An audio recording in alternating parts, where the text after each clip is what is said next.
Movie के आगाज में हम मार्ता नामी एक संकी लड़की को देखते हैं जो अपने धुन में मगन एंजॉय कर रही होती है कि अचानक उसका बॉयफ्रेंड किसी और लड़के के साथ कमरे से बाहर निकलता है। जब मार्ता अपने बॉयफ्रेंड से इस बारे में बात करती है तो उस आदमी को अपने किए पर कोई पछतावा नहीं होता, बल्कि वो मार्ता को भी उनके साथ शामिल होकर थ्रीसम करने का कहता है। इस आदमी की डिटाई के जवाब में मार्ता उसके सर पर एक चीज मारकर वहां से चली जाती है। यहाँ हम कहानी के हीरो मिस्टर राइट से मिलते हैं, जिसका असल नाम फ्रांसिस होता है। वो साबिक CIA एजेंट और एक किराए का कातिल होता है। यहाँ वो एक खास मिशन पर होता है जहाँ उसे एक आदमी को मारने की सुपारी उसकी बीवी ने दी होती है। मिस्टर राइट अपने टारगेट को मारने से पहले जोकर की तरह लाल नाक पहन लेता है और अपने टारगेट को शूट कर लेता है। यहाँ एक और टीम को फ्रांसिस को खत्म करने का टास्क दिया जाता है, जिनका लीडर फ्रांसिस का पुराना दोस्त हापर होता है, जो कि खुद भी एक CIA एजेंट होता है। वो अपनी टीम को फ्रांसिस को मारने भेज देता है और खुद वैन में बैठकर तमाशा देखने लगता है। वही होता है जिसकी तवक्को थी। मार्ता अपने बॉयफ्रेंड को खोने के बाद अब बहुत अकेली फील कर रही होती है, तो सोफी उसका ध्यान बचाने के लिए उसे अपने साथ एक पेट स्टोर ले जाती है। वहां एक एग्रेसिव बिल्ली होती है। सोफी उसे खोलने से मना करती है, पर मार्ता उसकी बात नहीं मानती। नतीजा ये निकलता है कि बिल्ली सोफी की नाक को जख्मी कर देती है। वहां से निकलकर मार्ता एक सुपर स्टोर में जाती है, जहां सामान खरीदते हुए अचानक वो फ्रांसिस से टकरा जाती है। टक्कर के नतीजे में गिरने वाले तमाम डब्बों को फ्रांसिस कैच कर लेता है। मार्ता उसकी फुर्ती देखकर काफी इम्प्रेस होती है और कुछ देर बातचीत के बाद फ्रांसिस को भी मार्ता अच्छी लगती है, तो वो उसे डेट के लिए बोलता है। मार्ता के पास इनकार की कोई वजह नहीं होती। अब दोनों एक साथ होते हैं और जब मार्ता फ्रांसिस के प्रोफेशन के बारे में पूछती है तो फ्रांसिस उसे बताता है कि वो एक पेशावर कातिल है। मार्ता को लगता है कि फ्रांसिस उसके साथ मजाक कर रहा है, क्योंकि उसे लगता है कि ऐसा काम सिर्फ फिल्मों में ही होता है। अरे रुको, ये भी तो एक फिल्म है।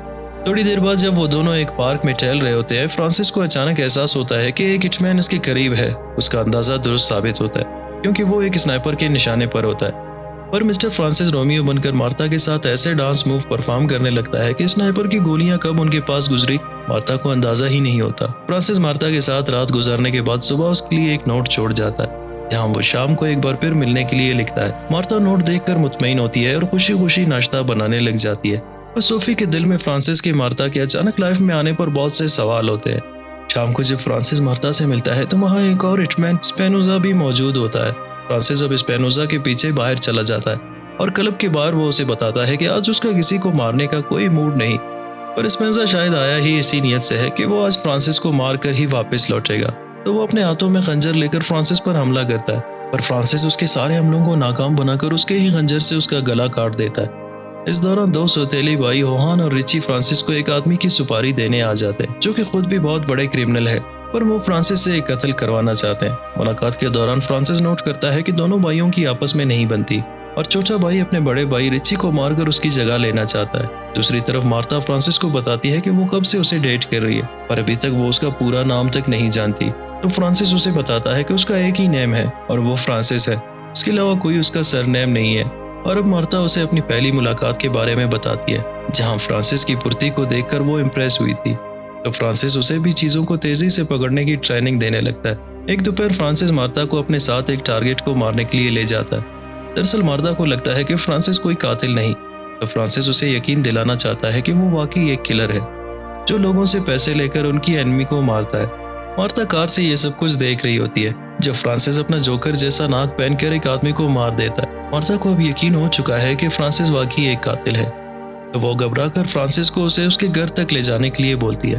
घर पहुंचने के कुछ ही देर बाद हॉपर और उसके साथी FBI एजेंट्स के रूप में उसके घर आ जाते हैं और फ्रांसिस के बारे में उससे सवाल पूछते हैं। साथ में वो ये भी बताते हैं कि फ्रांसिस एक भगोड़ा है जो FBI से अपने ही साथियों को मारकर फरार हो गया है। मार्ता को समझ नहीं आती कि वो किसके बात पर भरोसा करे, फ्रांसिस या फिर हॉपर जो कि FBI एजेंट है। बिलाखिर फ्रांसिस उसे सोचने पर मजबूर करता है कि अब तक जो भी हुआ है फ्रांसिस ने कोई बात उससे नहीं छुपाया। तो मार्ता को यकीन होने लगता है कि फ्रांसिस उसके साथ धोखा नहीं कर रहा। तो वो दोनों एक साथ टाइम गुजारने बेडरूम में चले जाते हैं, लेकिन कार्डिगन गैंग के लोग फ्रांसिस को मारने के लिए अब तक वहां पहुंच चुके होते हैं। फ्रांसिस किसी तरह वहां से मार्ता को सेफली बाहर निकालना चाहता है, लेकिन स्टीव नामी एक और हिटमैन उसके साथ जबरदस्त मुकाबला करता है और फ्रांसिस बचते बचाते मार्ता को लेकर सीढ़ियों से नीचे जाने लगता है। एक आदमी बेसबॉल के बैट से उस पर हमला कर देता है। फ्रांसिस उससे भी बैट छीनकर उसे गिरा देता है और सीढ़ियों से नीचे जंप करके बाकी गैंग मेंबरों को भी एक एक करके गिरा देता है।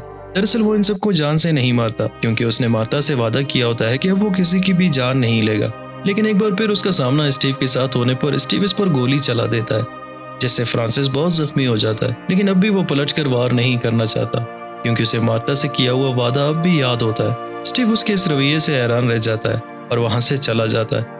फ्रांसिस और मार्ता अब फिर बहुत से गैंग मेंबरों से घिरे हुए हैं, और अब के बार वो गैंग लीडर भी फ्रांसिस के सामने होता है, जो अपने सौतेले भाई के साथ फ्रांसिस को सुपारी देना चाहते थे। फ्रांसिस के इनकार के बाद अब ये भाई भी उसके दुश्मन बन चुके होते हैं। फ्रांसिस उनमें से अक्सर को ये बोलकर वापस जाने पर मजबूर करता है कि अगर वो चाहे तो आज उनमें से कोई भी जिंदा वापस नहीं जा सकता, पर फिर भी वो चाहता है कि उस लड़ाई में वो किसी को कत्ल न करे। तो उसकी बात सुनकर बहुत से छोटे मोटे मेंबर वहीं से डरकर वापस हो जाते हैं, और अब फ्रांसिस और गैंग लीडर आमने सामने होते हैं। पर अचानक स्टीव पीछे से आकर फ्रांसिस पर हमला कर देता है, और फ्रांसिस को गिराकर वॉन और स्टीव मार्ता को अगवा करके ले जाते हैं और फ्रांसिस के पास एक एड्रेस छोड़ देते हैं। यहाँ कार्डिगन ब्रदर्स के घर में मार्ता को ले जाकर उसे बांध दिया जाता है। लेकिन कुछ देर में फ्रांसिस वहां पहुंच जाता है और कार्डिगन ब्रदर्स के तमाम लोंडों को मारकर मार्ता तक पहुंच जाता है, और मार्ता को छुड़ाकर दोनों भाइयों के बीच एक बंदूक छोड़ देता है ताकि वो अपना फैसला खुद ही कर सके। फ्रांसिस के वहां से निकलते ही दोनों भाई गन की तरफ लपकते हैं। आखिरी मरहले में वॉन अपने बड़े भाई को मारने में कामयाब हो जाता है। यहाँ जब फ्रांसिस मार्ता के साथ बाहर जाने लगता है तो एक बार फिर उसका सामना हापर से होता है। जब फ्रांसिस हापर के साथ फाइट में बिजी होता है तो एक और हिटमैन मार्ता को मारने की कोशिश करता है, पर मार्ता अब फ्रांसिस के नक्शे कदम पर चल रही होती है।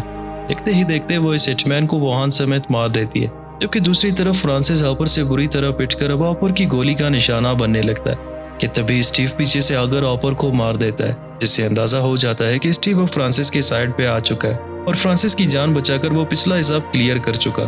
तो फ्रांसिस उसे बताता है कि हापर के ऊपर $10 मिलियन का इनाम है। ये सुनकर स्टीव खुशी से उछलने लगता है। यहाँ 2 महीने के बाद अब हम देखते हैं कि फ्रांसिस और मार्ता वियतनाम में एक जगह साथ में अपनी जिंदगी आराम से गुजार रहे होते, लेकिन एक बार फिर कुछ लोग उनका पीछा करते हैं। ये थी आज की समरी। उम्मीद करते हैं आपको पसंद आई होगी। फिर मिलते हैं एक और मूवी के साथ।